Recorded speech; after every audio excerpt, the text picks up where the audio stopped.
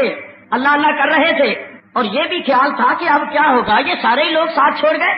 اور میں تو امام حسین کو لکھ چکا ہوں کہ یہاں کے حالات بڑے تسلی بخش ہیں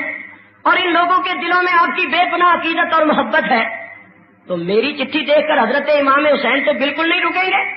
وہ تو فوراً آ جائیں گے، تو پھر ان کا حشر کیا ہوگا جب ان لوگوں نے میرے ساتھ یہ بے وفائی کی ہے۔ خیر آپ مسجد سے نکلے اور نکل کر اپنے مریدوں کے پاس گئے۔ جس مرید کے دروازے پر جائیں دروازہ اندر سے بند، کوئی دروازہ ہی نہ کھولے۔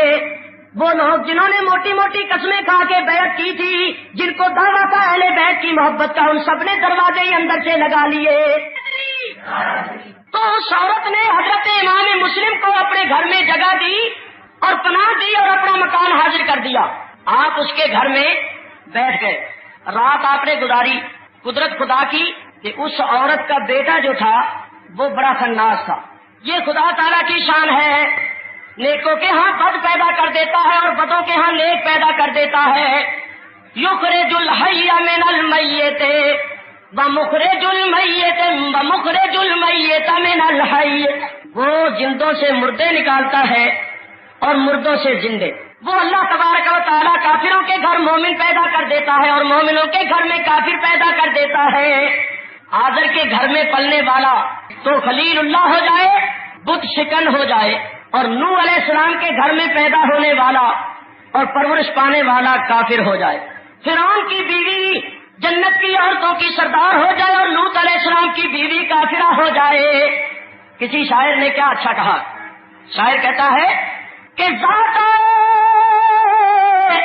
آذر خلیل اللہ ہو اور بیٹا نوح کا گمراہ ہو، اہلیہ لوط نبی ہو کافرہ اور زوجائے فرعون ہووے طاہرہ۔ یہ خدا تعالیٰ کی شان ہے، خدا کی شان کے عجب جلوے ہیں۔ وہ مومنوں کے گھر میں کافر پیدا کر دیتا ہے اور کافروں کے گھر میں مومن پیدا کر دیتا ہے۔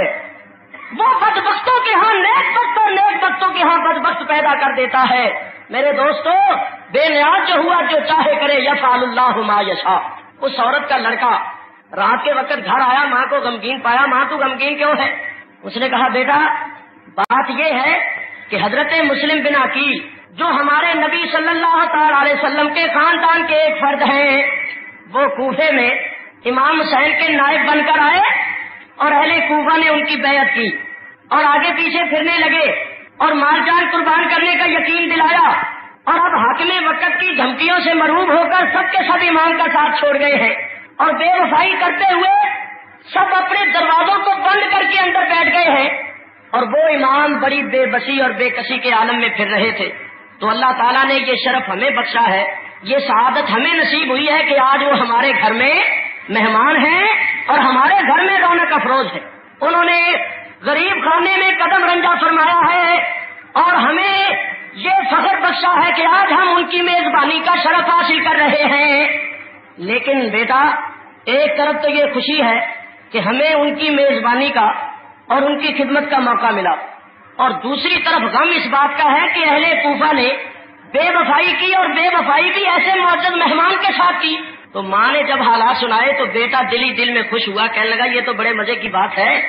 میری ماں تو بڑی بھولی ہے، بڑی سیدھی ہے، اس کو کیا پتا ہے۔ ابن زیاد نے تو اعلان کروا دیا ہے کہ جو مسلم بن عقیل کو گرفتار کروائے اس کو اتنے 1000 درہم انعام ملے گا۔ تو یہ قدرتی طور پر ہمارے گھر میں آ گئے، میں صبح جا کے خبر کروں گا اور اپنے گھر سے ان کو گرفتار کروا کے 1000 درہم انعام حاصل کروں گا۔ اس نے اپنا ناپاک مقصد اور مدعا ماں کو تو نہ بتایا، ماں پر ظاہر نہ کیا اور دل ہی دل میں خوش ہوا.